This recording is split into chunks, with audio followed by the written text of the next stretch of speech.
Hello दोस्तों, तो स्वागत है आप सभी का अपने यूट्यूब चैनल नीतीश जैन में। तो दोस्तों, आज के इस वीडियो में हम बात करने वाले हैं यहाँ पे फिजिक्स के सारे सब्जेक्टिव प्रश्न के बारे में, जो कि आपके बोर्ड के एग्जाम में यहाँ से डायरेक्ट प्रश्न पूछे जाते हैं।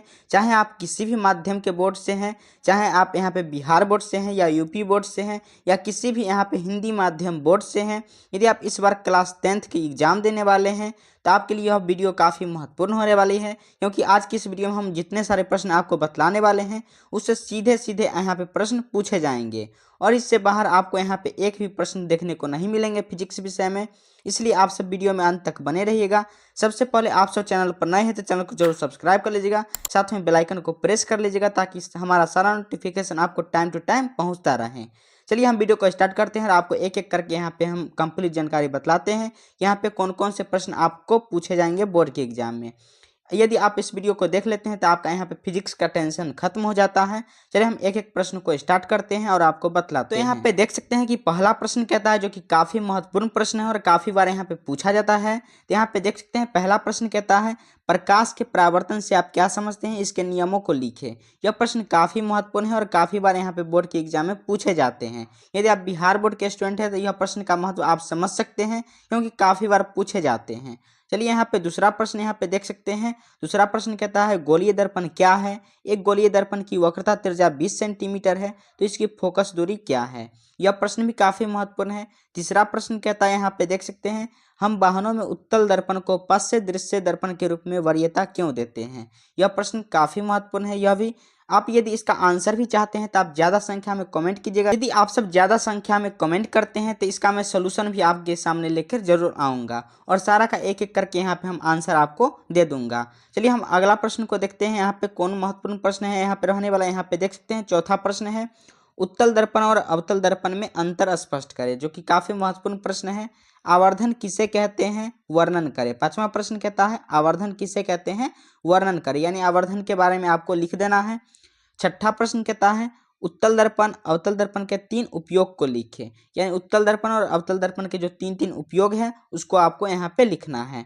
अगला प्रश्न सातवां प्रश्न कहता है, अवतल दर्पण का उपयोग हजामती दर्पण के रूप में क्यों किया जाता है, यानी अवतल दर्पण का उपयोग जो है हजामती दर्पण के रूप में क्यों किया जाता है, जैसे दाढ़ी मूछ इत्यादि बनाने में इसका जो उपयोग की जाती है यही पूछ रहा है, इसके लिए जो क्यों इसका प्रयोग की जाती है।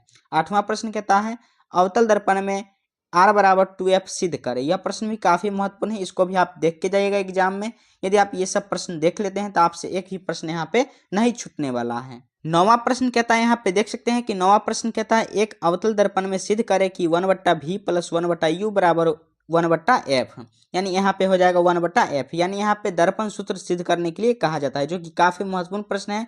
इस बार यहाँ पे 6 नंबर में भी यहाँ पे प्रश्न पूछा गया था, जो कि 2024 में जो बिहार बोर्ड के स्टूडेंट हैं उनके लिए यह प्रश्न काफ़ी महत्वपूर्ण है।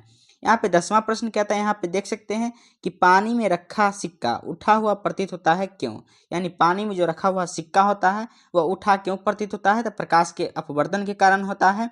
इसका यदि आप कंप्लीट सोल्यूशन चाहते हैं तो आपको हमारे चैनल पे कमेंट करना है इस वीडियो के नीचे। जितना ज़्यादा यहाँ पे कमेंट आएंगे हम उसके हिसाब से यहाँ पे आपको सोल्यूशन प्रोवाइड करा देंगे। यदि आप सभी का डिमांड होगा तो हम इसका ज़रूर सोल्यूशन लेके आएंगे इसी चैनल पे।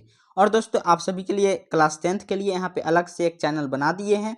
यदि आप उसको ज्वाइन करना चाहते हैं तो उसका लिंक आपको डिस्क्रिप्शन बॉक्स में मिल जाएगा। आप नया चैनल को यहाँ पे ज्वाइन कर सकते हैं, जो आपको स्क्रीन पर देख सकते हैं, लोगो आपको दिख रहा होगा चैनल का। चलिए 11वां प्रश्न को देखते हैं। यहाँ पे देख सकते हैं 11वां प्रश्न कहता है, जो कि काफ़ी महत्वपूर्ण है, अपवर्तनांक की परिभाषा दे। हीरे का अपवर्तनांक 2.42 है, इस कथन का क्या अभिप्राय है। यह भी प्रश्न काफ़ी महत्वपूर्ण है, यानी हीरे का अपवर्तनांक 2.42 होता है, इस कथन का क्या अभिप्राय है, इसका आंसर आपको लिखना है। 12वां प्रश्न कहता है, यहाँ पे देख सकते हैं, उत्तल लेंस को अभिसारी लेंस क्यों कहा जाता है। यह प्रश्न भी काफ़ी महत्वपूर्ण है। अगला प्रश्न कहता है, यहाँ पे 13वां प्रश्न, उत्तल लेंस और अवतल लेंस में अंतर स्पष्ट करने के लिए कहा जा रहा है। और यहाँ पे 14वां प्रश्न कहता है, पार्श्विक विस्थापन से आप क्या समझते हैं। काफ़ी महत्वपूर्ण प्रश्न है। लेंस की क्षमता से आप क्या समझते हैं, यह भी प्रश्न काफ़ी महत्वपूर्ण है। यहाँ पे दृष्टि दोष क्या है, यह कितने प्रकार के होते हैं, यह भी प्रश्न आपको 2 अंक के प्रश्न में पूछे जाते हैं। अब चलिए चलते हैं 18वां प्रश्न की ओर। 18वां प्रश्न यहाँ पे देख सकते हैं कि निकट दृष्टि दोष किसे कहते हैं, इसके क्या कारण है, इसके संशोधन की विधि का सचित्र वर्णन करें। यानी यहाँ पे पूछ रहा है कि निकट दृष्टि दोष क्या है, इसके क्या कारण है और इसको कैसे दूर किया जाता है, इसका यहाँ पे आपको विधि का सचित्र वर्णन करना है। यहाँ पे 19वां प्रश्न कहता है, यहाँ पे देख सकते हैं दृष्टि दोष क्या है, यह कितने प्रकार के होते हैं, इसका निवारण कैसे किया जाता है। यानी दृष्टि दोष क्या है, यह कितने प्रकार के होते हैं, जैसे निकट दृष्टि दोष, दूरदृष्टि दोष, जरा दूरदर्शिता, ये जो दोष होते हैं यह कितने प्रकार के होते हैं और इसका निवारण कैसे किया जाता है, इसके बारे में आपको यहाँ पे लिखने के लिए कहा जा रहा है।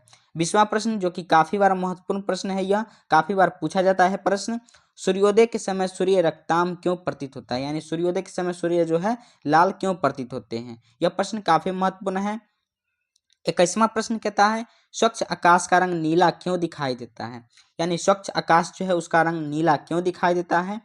अगला प्रश्न कहता है, अंतरिक्ष यात्री को आकाश काला दिखता है क्यों, यानी अंतरिक्ष यात्री जो होते हैं उसको यहाँ पे आकाश काला क्यों दिखता है, इसके बारे में यहाँ पे लिखने के लिए कहा जाता है।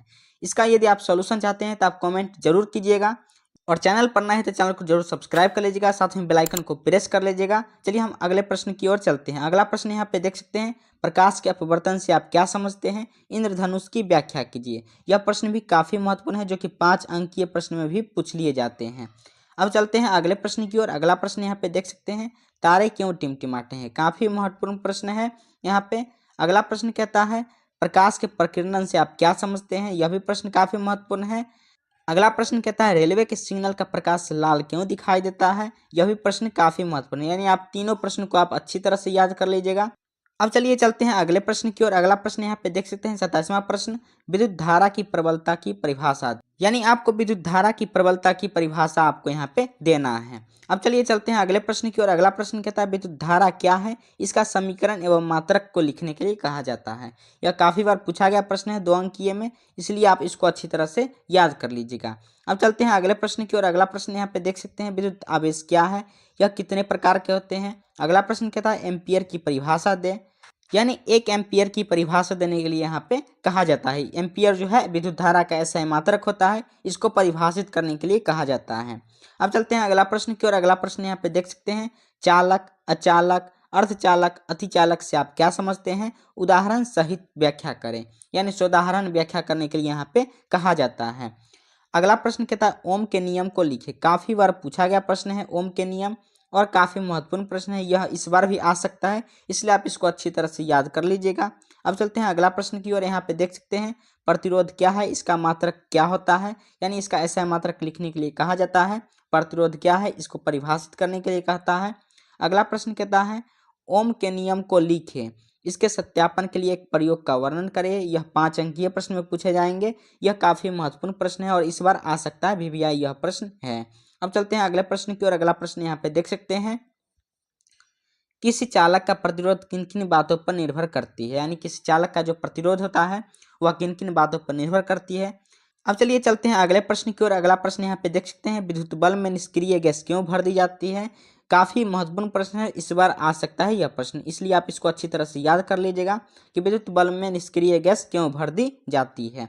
अगला प्रश्न कहता है, विद्युत बल्ब का नामांकित चित्र बनाइए, यानी विद्युत बल्ब जो होते हैं उनके नामांकित चित्र बनाना है और उसके जो अलग अलग पार्ट होते हैं जैसे फिलामेंट यहाँ पे और जो कांच होता है या उसके अंदर जो निष्क्रिय गैस भरी जाती है, इसको आपको यहाँ पे दर्शा देना है। अब चलिए अगला प्रश्न यहाँ पे देख सकते हैं, 2 चुंबक रेखाएं एक दूसरे को प्रतिच्छेद क्यों नहीं करती, यानी 2 चुंबक रेखाएं एक दूसरे को प्रतिच्छेद क्यों नहीं करती है, इसके बारे में यहाँ पे कहा जाता है लिखने के लिए। अगला प्रश्न कहते हैं, यहाँ पे देख सकते हैं, चुंबकीय क्षेत्र रेखाओं के 2 गुणों को लिखे, यानी चुंबकीय क्षेत्र रेखा जो होते हैं उनके जो गुण होते हैं उनको यहाँ पे लिखने के लिए कहा जाता है। अगला प्रश्न कहता है, फ्लेमिंग के वाम हस्त नियम को लिखे, यानी फ्लेमिंग के जो बाएं हस्त नियम होते हैं, वाम हस्त नियम, उनको यहाँ पे लिखने के लिए कहा जाता है। अगला प्रश्न कहता है, विद्युत मोटर क्या है, इसके सिद्धांत और क्रिया विधि का सचित्र वर्णन करें। यह काफी बार पूछा गया प्रश्न है, 5 अंकीय प्रश्न है, आपको यहाँ पे पूछे जाएंगे। इससे हम आपको इस चैप्टर से आपको हम बतला देते हैं, यह प्रश्न काफी बार पूछा जाता है, यह प्रश्न 5 अंकीय, इसलिए आप इसको अच्छी तरह से ध्यान रख कर जाइएगा परीक्षा में, यह इस बार भी आ सकता है। अगला प्रश्न कहता है, 42वां प्रश्न यहाँ पे देख सकते हैं, विद्युत चुंबकीय प्रेरण से आप क्या समझते हैं, यानी विद्युत चुंबकीय प्रेरण जो होते हैं किसे कहते हैं उसको आपको यहाँ पे परिभाषित करना है। अगला प्रश्न यहाँ पे देख सकते हैं, फ्लेमिंग के दक्षिण हस्त नियम को लिखे, यानी फ्लेमिंग के दक्षिण हस्त नियम जो है उनको यहाँ पे लिखने के लिए आपको कहा जाता है। अगला प्रश्न कहता है, यहाँ पे देख सकते हैं 5 अंकीय प्रश्न है। विद्युत जनित्र क्या है, इसके क्रिया सिद्धांत और यहाँ पे कार्य विधि का सचित्र वर्णन करने के लिए कहा जाता है।